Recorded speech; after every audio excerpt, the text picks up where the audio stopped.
exposure therapy, there's the idea that if you're exposed enough to a situation, you get used to it, you habituate to that situation, and you overcome your fear of it.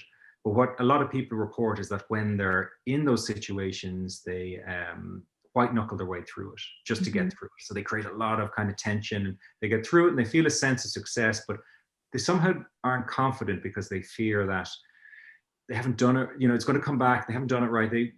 There's some issue still there with this white knuckling. So what would we say again, how DARE approaches white knuckling in that type of situation? Well, I think many people go in and face fearful situations without without being equipped well. If you just face a situation, you're like this, okay, I'm just going to endure it. Okay, it's finished. I did it. I'm proud of myself that I did it, but actually nothing changed. What you need are skills to learn how to feel, or at least pretend to be comfortable in those situations. Because what your plan is to rewire your brain, to relearn that this situation is not dangerous, right? So you would face an anxious situation. And if you would have worked with Michelle and me, or read the book, or been on the DARE Advanced calls, you would know the steps. And that means you would prepare yourself for a situation like that. You would expect to have anxious what if thoughts. You would already write down some good diffusing answers. You would know that you would know to go spaghetti, to let your body become really loose, and to expect the anxiety to peak, the wave to really go high and peak, and to wait for it to subside and go down. Because you will know, Michelle, Barry, I, or anybody would have told you, just stay there, it's gonna subside, and you've got to trust us, and you're gonna do it.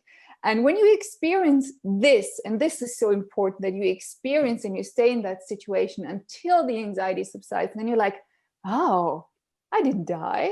I didn't go crazy. I didn't shout out in public. I did this. Maybe it was not the most pleasant experience of your life, but then you really have this feeling of, I really relearned today.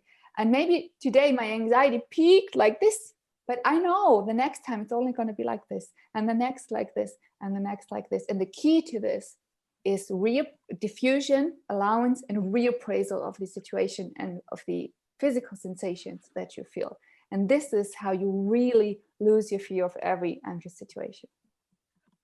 Yeah, that's great. Michelle, anything to add on white knuckling? Yeah, the whole point of exposure therapy is you're not being exposed to danger. You're being exposed to something that's not dangerous, and it's how you respond to that exposure. So I'll have people that have spent so much money on therapists, like with agoraphobia, that's a big one, or driving, that's a big one. And they think like, oh, I walked 10 steps from my house today, then I'm gonna walk 15 steps. I had one person, she's like, I live 18 miles from town. It's gonna be 37 years before I get going. And it's not about expanding your comfort zone, getting more and more and more comfortable until I feel like I'm floating on the wings of angels. Remember, it's not about feeling comfortable. It's very weird. It's backwards. It's about not fighting how you're feeling. You're showing your body that I am just as safe here as I am here.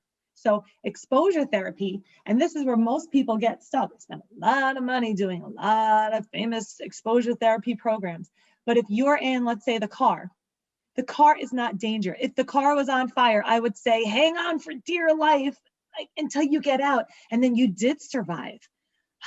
And then, of course, the car is dangerous because you survived it.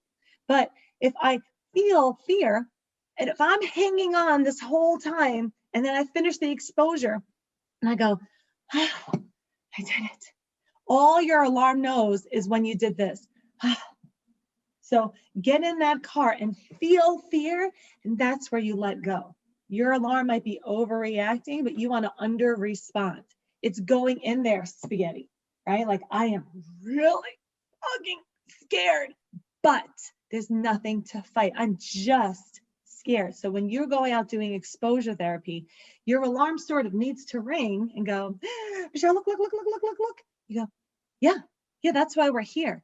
You can ring. We're going to stay here for 5 minutes while you ring So I can show you that this is not danger. You can ring louder. I can be more afraid, right? Like I can watch a scary movie, or I can watch a really scary movie, but I'm not in any more danger.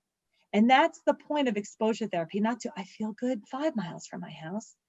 And now I finally feel good 6 miles from my house. You're never going to get anywhere. It's, I'm going to let myself feel these feelings 5 minutes from my house to practice feeling those feelings for a short period of time until I build like confidence, allowing discomfort for more and more periods of time.